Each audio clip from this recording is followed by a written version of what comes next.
Bom dia, meninos do sexto ano A. Estamos começando nossa aula online de hoje. Hoje com o tema atletismo feminino.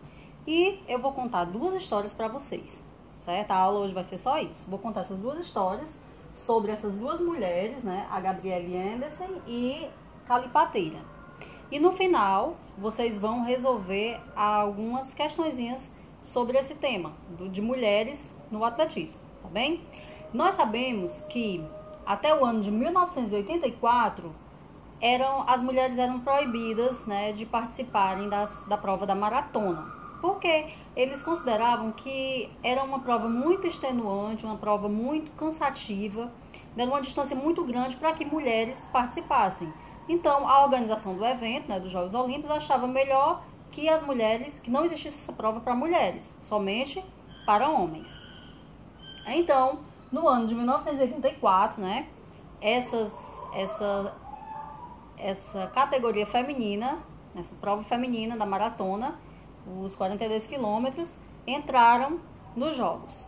E Gabrielle Anderson era uma suíça que morava nos Estados Unidos e foi participar.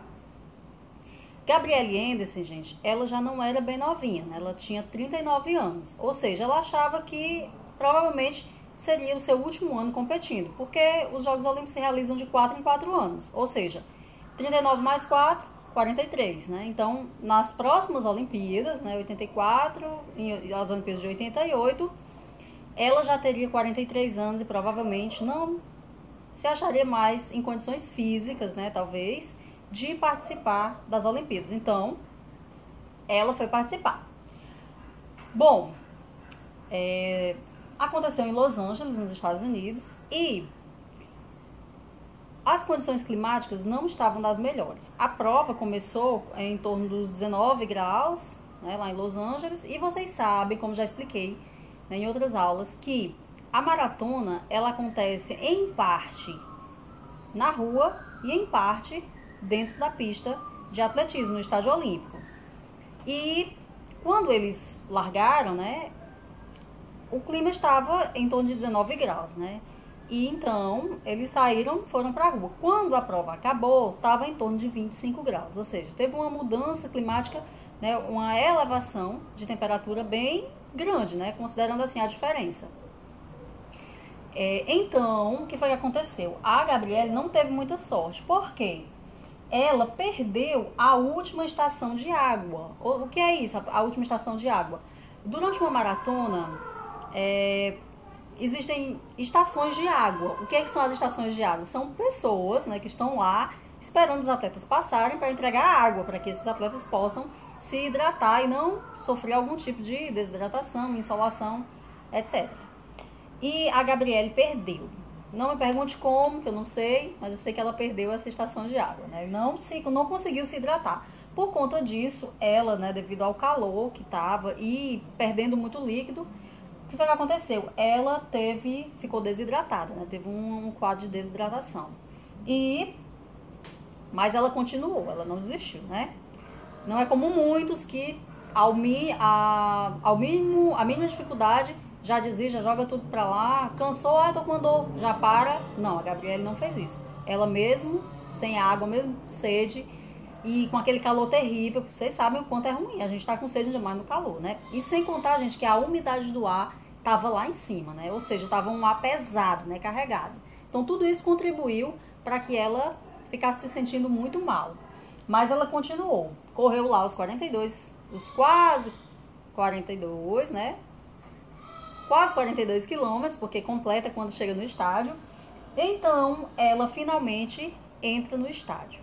Detalhe importante, quando Gabrielle entrou no estádio, já fazia 20 minutos que a campeã, né, a que ficou em primeiro lugar, que foi deixa eu ver se lembro o nome dela, Joan Benoit, acho que é esse o nome dela, é americana. Então, ela foi a primeira colocada e já fazia mais de 20 minutos que ela tinha chegado ao estádio, né, já tinha vencido a prova. Então, a Gabrielle, depois de 20 minutos, ela chegou, entrou no estádio. Gente, a situação dela não era das melhores. Ela chegou cambaleante, né, assim, tomba aqui, tomba ali, sem coordenação motora, o semblante dela era de quem estava sentindo muita dor, ela estava com uma cãibra na perna esquerda. Vocês sabem que a desidratação leva a câimbras, né? Assim, as câimbras, elas não... Os estudiosos não conseguem explicar direitinho quais são os motivos da câimbra. Mas tudo indica que elas estão relacionadas, sim, à ingestão de pouca água. Ou seja, se você bebe pouca água, você vai ter tendência a ter câimbras, certo? Não é só isso, mas isso é um fator, tá bem? Então, deu uma câimbra na perna dela, ela estava com uma forte câimbra na perna esquerda, e ela entrou lá, tombando para um lado, tomba para o outro, e andando. Ela simplesmente não conseguia mais correr. E ela entrou andando, e aí ela tinha que dar mais uma volta, né? Porque a pista, vocês sabem, tem 400 metros. Então, gente, quando as pessoas viram ela entrando naquele estado, né?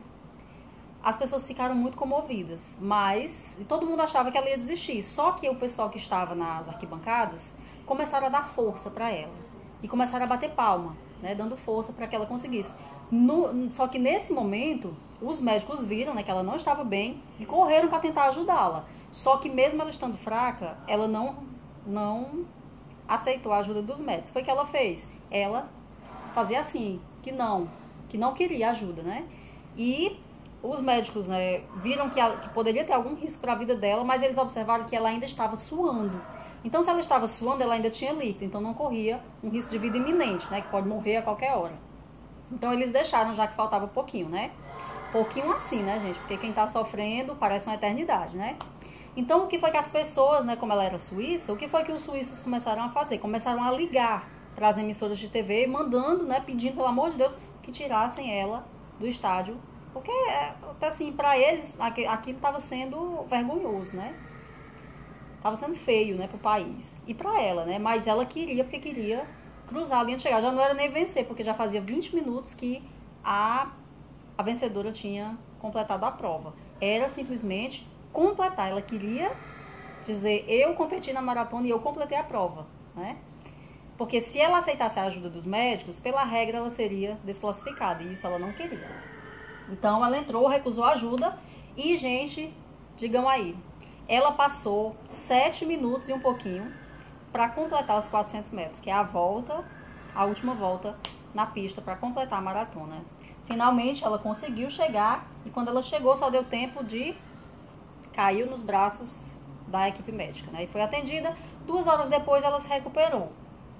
E até hoje, gente, essa mulher, a Gabrielle Henderson-Chais, ela é exemplo de força, de superação, de força de vontade e de amor ao esporte. Essa imagem dela, talvez até vocês já tenham visto, porque de vez em quando tá passando. Quando vai falar de superação, sempre eles citam o nome da Gabrielle, né?